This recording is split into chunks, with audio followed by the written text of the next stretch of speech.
généraliste, j'ai réalisé une école d'ingénieur en alternance entre Paris et Bordeaux. Et suite à cela, j'ai rejoint la société Accenture, leader dans le domaine du conseil, où je suis restée pendant 18 ans.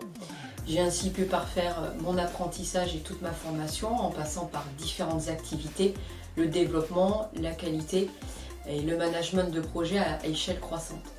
Depuis l'an dernier, j'ai rejoint le groupe ENI en tant que directrice des systèmes d'information, ce qui me permet aujourd'hui d'élargir mon champ de compétences dans un domaine métier que j'apprécie fortement, qui est la formation.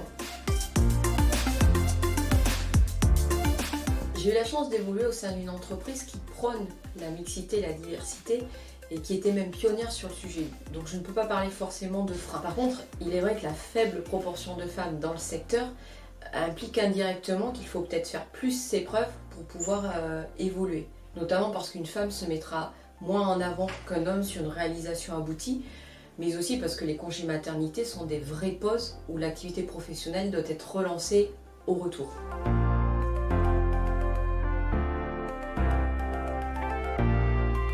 Je pense que c'est un décalage de génération qu'il faut réussir à réduire. Et c'est en train de bouger doucement, puisque depuis 1990, à peu près 8% de femmes en plus se lancent dans des études scientifiques. Mais je n'invente rien, je pense que c'est au plus près de l'éducation que le phénomène doit être traité, mais aussi sociétal.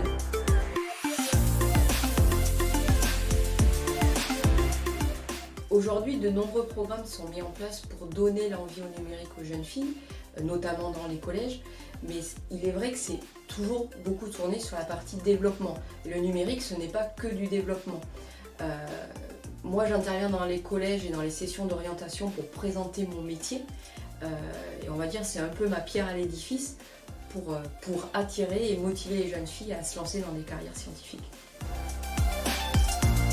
Travailler dans le numérique avec toutes les perspectives que l'on peut y mettre n'est pas nécessairement lié à un cursus scientifique. La formation continue prend tout son sens. Moi-même, j'ai appris mon métier tout au long de ma carrière et je continue toujours à me former.